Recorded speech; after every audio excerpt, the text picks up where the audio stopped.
नमस्कार। विद्यापति के जो बाकी पद रह गए थे उसको लेकर हम पुनः आए हैं। आज हम अगला पदों के अर्थ सहित व्याख्या को देखेंगे। चौथा, इससे पूर्व पांचवें तक हमने आलोचना की और आज चौथा जो पद है नाक्षिक वर्णन उसको देखेंगे। कि आरे नव यौवन अभिरामा जत देखल तत कहाए न पारिय चौ अनुपम एक थामा हरिन इंदु अरविंद करिनी हेम पीक बुझल अनुमानी नयन बदन परिमल गति तन रुचि औ गति सुललित बानी कुच जुग ऊपर चिकुर फूजी परसल ता अरुझायल हारा जानी सुमेरु ऊपर मिली उगल चांद बिहुनी सबे तारा लोल कपोल ललित मणि कुंडल अधर बिंब अधजाई भौह भमर नासापुत सुंदर से देखी कीरल जाई भनई विद्यापति से बर नागरी आन न पावए कोई कंस दलन नारायण सुंदर तसु रंगिनी पये होई। तो शब्दार्थ हैं अभिरामा सुंदर, जत जितने, कहे न पार्य कह नहीं सकते, ठामा स्थान, परिमल सुगंधी, औ और, जुग दो, चिकुर केश, फूजी खुलकर, परसल फैले हैं, अरुझायल उलझ गया है, बिहुनी विहीन, लोल चंचल, ललित रमणीय, नासापुत नाक, कीर तोता, तसु उसकी, रंगिनी स्त्री। अब देखते हैं उसका सरलार्थ। नायिका का अनूठी सुंदरता का वर्णन कर द्युति श्री कृष्ण को उसके प्रति आकर्षित करने का प्रयास करती हुई कहती है, कितना अनोखा नवयौवन है। उसके सौंदर्य को जितना मैंने देखा उतना वर्णन करने में मैं असमर्थ हूँ। इसका है कि आरे नव यौवन अभिरामा जत देखल तत कहे न पार्य छौ अनुपम एक थामा। अब उसके सौंदर्य को जितना मैंने देखा उतना वर्णन करने में मैं असमर्थ हूँ। उसके सौंदर्य को देखकर ऐसा लगता है मानो हिरण, चंद्रमा, कमल, हथिनी, सोना एवं कोयल, इन 6 पदार्थों को विधाता ने एक साथ लाकर रख दिया है और नायिका के सामने ये सभी बुझे हुए से प्रतीत होते हैं। नयन बदन परिमल गति तन रुचि औ अति सुगति सुललित बानी हरिन इंदु अरविंद करिनी हेम पिक। ये जो 6 पदार्थों के बारे में दिया गया है, ये 6 मानो नायिका के सामने कम पड़ जाते हैं। नायिका के नेत्र, मुख, शरीर की सुगंध, चाल, देह की कांति तथा उसकी अत्यधिक मधुर वाणी ही ये 6 पदार्थ हैं। नेत्र हरिण की तरह, मुख इंदु चंद्रमा की तरह, शरीर की सुगंध अरविंद कमल की तरह, चाल हाथी की तरह, करिनी हाथी की तरह, देह की कांति हिम की तरह अर्थात सोने की तरह, और उसकी वाणी पिक अर्थात कोयल की तरह यहाँ बताया गया है। उसके वक्षस्थलों पर फैले हुए बाल और उसमें फंसा उसका हार ऐसा लगता है मानो सुमेरु पर्वत के ऊपर चंद्रमा के बिना ही सभी नक्षत्रों का उदय हुआ हो। कुछ जुगा ऊपर चिकुर फूजी परसल ता और जायल हारा। अब जानी सुमेरु ऊपर मिली उगल चांद बुहीन सबे तारा। इसका अर्थ है मणिजटित कुंडल चमक रहा है और अधरों की लालिमा के आगे बिंब फल भी हीन जान पड़ते हैं। और अगला भाग है कि भौहें भ्रमर की भांति है और नायिका इतना सुंदर है कि उसे देख तोता भी लज्जित हो जाता है। विद्यापति कहते हैं वह नायिका अद्वितीय सुंदरी है, उसे कौन प्राप्त कर सकता है। उसे प्राप्त करने वाला तो एक ही व्यक्ति हो सकता है, वह है कंस का वध करने वाला श्री कृष्ण। अर्थात ऐसी अनुपम सुंदरी उसकी ही पत्नी बनने योग्य है। इसका विशेष है परंपरागत उपमानों का प्रयोग करके नायिका की सुंदरता का सजीव एवं स्वाभाविक वर्णन किया है। यह अलंकार है चौ अनुपम एक थामा में अतिशयोक्ति अलंकार, जनी सुमेरु सब तारा में उत्प्रेक्षा अलंकार, अधर बिंब अधजाई में व्यतिरेक अलंकार हैं।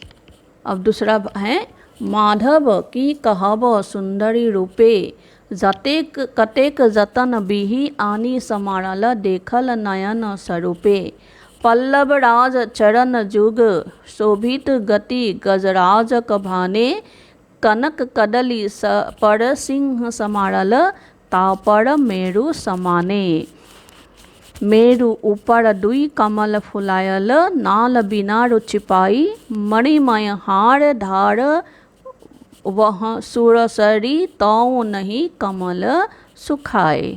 अब इसका शब्दार्थ है की कहब क्या कहे, कतेक कितने जतने यत्न, समारल सुसज्जित किया, पल्लव राज कमल, कदली केला, सुरसरी गंगा। यहाँ तक पहले अर्थ देख लेते हैं। हे माधव, उस सुंदरी के रूप सौंदर्य के विषय में क्या कहूँ। ब्रह्मा ने बड़े प्रयत्न एवं प्रयास से उसकी रूप रचना की है। उसे तो प्रत्यक्ष ही देखते बनता है। उसके दोनों चरण कमल की भांति सुशोभित हैं।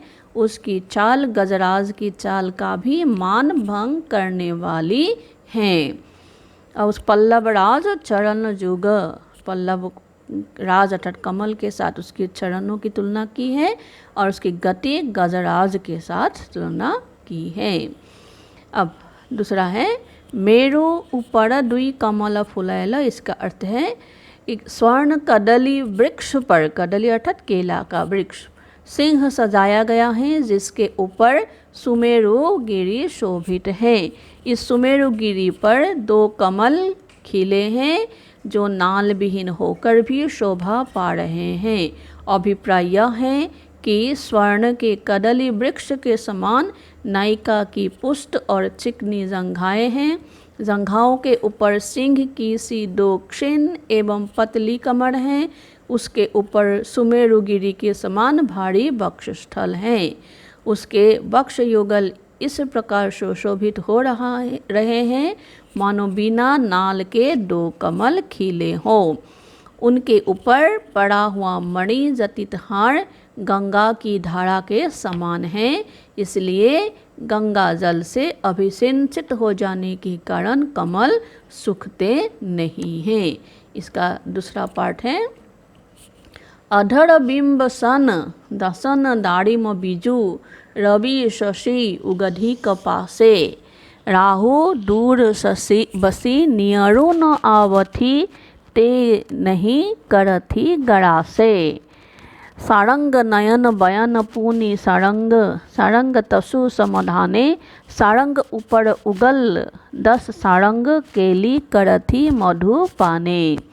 फनई विद्यापति सुन बर जोवती, एहन जगत नहीं आने, राजा शिव सिंध रूप नारायण लखिमा देई पति फाने। अब शब्दार्थ है सन समान, दशन दांत, दाड़िम बीजो अनार के बीज, उगधि उदय हुए हैं, नियर समीप, अवधि आता है, करथी करता है, गड़ा से ग्रास, सारंग नयन हिरण के समान नेत्र, बर युवती श्रेष्ठ युवती, नाही आने दूसरा नहीं है। अब सरलार्थ है उसके लाल अधर पके हुए कुंडरू की भांति है और दांत अनार के बीज जैसे सुंदर लग रहे हैं। अधर बिंब सम दसन दाड़िम बीजू, रवि शशि उगधि कपासे। नायिका के चंद्रमुख में सिंदूर का लाल टीका लगी हुई है। उसे देखकर ऐसा लगता है मानो चंद्र और सूर्य एक साथ निकले हुए हो। चंद्र और सूर्य के एक साथ होने के कारण राहु को पास आने का साहस नहीं होता, इसलिए वह न तो सूर्य को ग्रास पाता और न ही चंद्रमा को। राहु दूर बसी नियरो न आवती, नियरो न आवती पास नहीं आ सकते हैं। ते नहीं करथी ग्रासे, जिससे वह उसको ग्रास नहीं पाते हैं। अभिप्राय यह है कि नायिका जोड़ा बांध रखी है, जिसके कारण केश मुखमंडल पर फैल नहीं पाता है। उस नायिका के नेत्र हरिणी के समान सुदीर्घ हैं और वाणी कोयल की भांति मधुर है। उसके कटाक्षपात से काम भाव जागृत होता है। उसके कमल मुख पर लहराती केश राशि को देखकर लगता है कि जैसे भ्रमर मंडराता हुआ मधुपान करते हुए खेल रहा हो। अंतिम पंक्तियां हैं भनई विद्यापति। इसका अर्थ है विद्यापति कहते हैं कि सुनो, संसार में ऐसी श्रेष्ठ सुंदरी और दूसरी नहीं है। जिस तरह राजा शिव सिंह नारायण रूप हैं और उनकी पत्नी लक्ष्मी देवी हैं, उसी प्रकार कृष्ण के योग्य व रमणी हैं।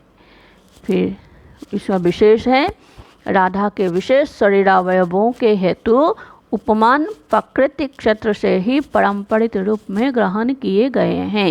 इसके अलंकार है पल्लव राज चरण जोग में उपमा, सारंग नयना यहाँ से लेकर टसु समाधाने में यमक, नाल बिना रुचि पाई में विभावना, मणिमय हार धार यहाँ से लेकर कमल सुखाई में अतिशयोक्ति अलंकार है।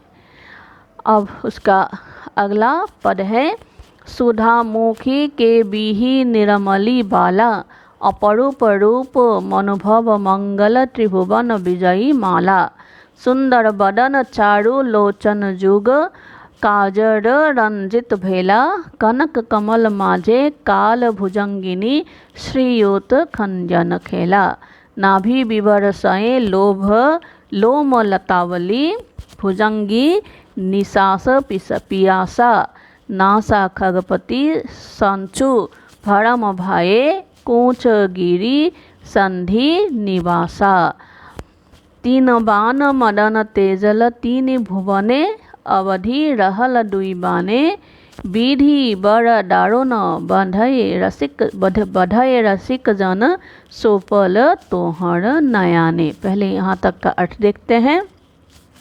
निरमली निर्मित किया, मनोभाव मंगल कामदेव का शुभ रूप, काजल रंजित काजल लगा हुआ, भेला हुआ, विवर बिल चेद, सए से, निशास विश्वास, सांचो सोच, अवधि अवशिष्ट, भर दारुण बहुत कठोर, बधय बध करता है, सौंपल सौंप दिए, तोहर तुम्हारे।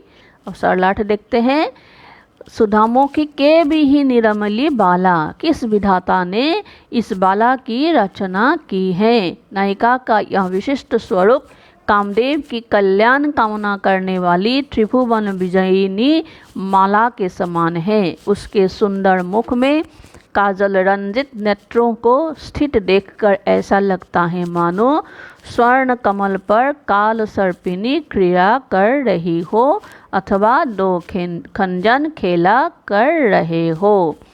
सुंदर बदन चारु लोचन जुग, काजल रंजित भेला, कनक कमल माझे काल भुजंगिनी, श्रीयुत खंजन खेला। यहाँ तक। अब दूसरा अंश है नाभि विवर सए लोम लतावली, भुजंगी निशास पियासा। इसका अर्थ है रोमावली जो नाभि की ओर से निकलकर ऊपर की ओर बढ़ रहा हो, देखने पर ऐसी प्रतीत होती है जैसे विवर से निकलकर सर्पिनी वायु का सेवन करने चली हो, लेकिन वह आगे न बढ़ सकी क्योंकि नायिका की नाक में गरुड़ चोंच का भ्रम हो गया। परिणामतः भयभीत होकर स्तन रूप पर्वतों के संधि स्थल में चुप गई। कामदेव अपने 5 बाणों में से 3 बाणों का संधान कर तीनों लोकों को अपना वशवर्ती बना लिया है। 3 बाण मदन तेजल 3 भुवने, अवधि रहल दुई बाने। अभी 2 बाकी हैं। अब निर्दयी विधाता ने शेष 2 बाणों को नायिका के 2 नेत्रों को सौंप दिया है, जिससे रसिक जनों का वध कर सके। विधि बड़ दारुण बधाई रसिक जन सौंपल तोहर नयाने। इसका अर्थ है, इसका अगला भाग है,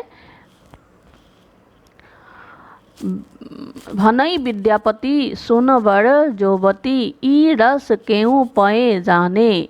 राजा शिव सिंह रूपनारायण लखीमा देई रमाने। कवि विद्यापति कहते हैं, हे श्रेष्ठ युवती सुनो, इस रस रीति को कोई कोई ही जानता है। नारायण रूपी लक्ष्मी देवी के पति राजा शिव सिंह भी इस रस को जानते हैं। इसका विशेष है, नारी के बाह्य सौंदर्य का वर्णन करते समय विद्यापति बहुत सतर्क, सावधान एवं सजग दिखाई पड़ रहे हैं। इसके अलंकार कूच गिरी संधि निवासा में यम रूपक, अपरूप रूप यहाँ से लेकर विजयी माला में रूपका अतिशयोक्ति, कनक कमल माझे यहाँ से लेकर खंजन खेला में वस्तु परीक्षा अलंकार हैं। अब यहाँ कर इस प्रस्तुति को समाप्त करते हैं।